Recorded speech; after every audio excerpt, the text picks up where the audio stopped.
thought about our clinical strategy very similar to the way we thought about our R&D strategy, and that was assessing the big risk questions and determining what we needed to do from a clinical standpoint in order to answer those risk questions, which was what generated value for our company.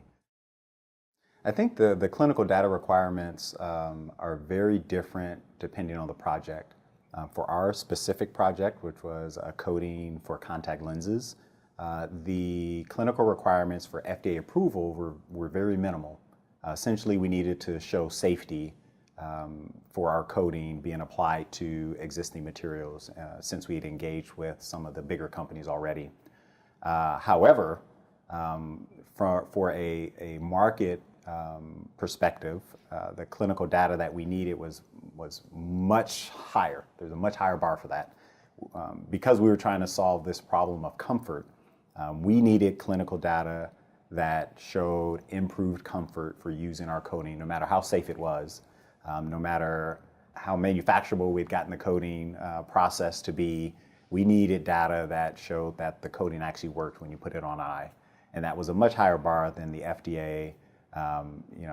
Contact lenses aren't really reimbursed, so we didn't really need it from a reimbursement standpoint.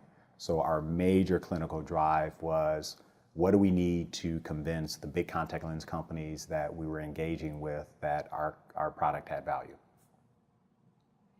Advice I would give for first-time innovators thinking about their clinical strategy is to put a lot of thought into what your clinical milestones need to be for that particular trial, with the goal being to reduce your high-risk areas as soon as possible. I would not anticipate that one trial is going to answer all the questions that you have. And I think that's one of the things, one of the ways I think we went wrong in planning our first study.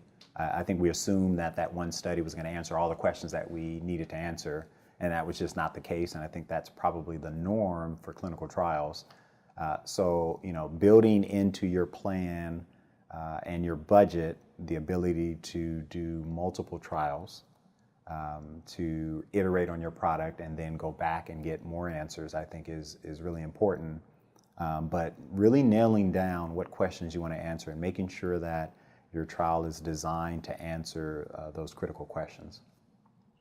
Yeah, I guess just regarding the clinical, how you set up your clinical strategy, and I guess even your R&D strategy, and pretty much every strategy for your company. If you're a first-time innovator, I would surround yourself with as many quality advisors as you can. Make sure the people on your board are high quality and have done this before and can really help you and guide you down that process. Because we have a pretty good board and a pretty good just group of advisors that have really added a lot of value and helped steer us in the right directions. Both on the clinical side, the R&D side, and basically all fronts of the company.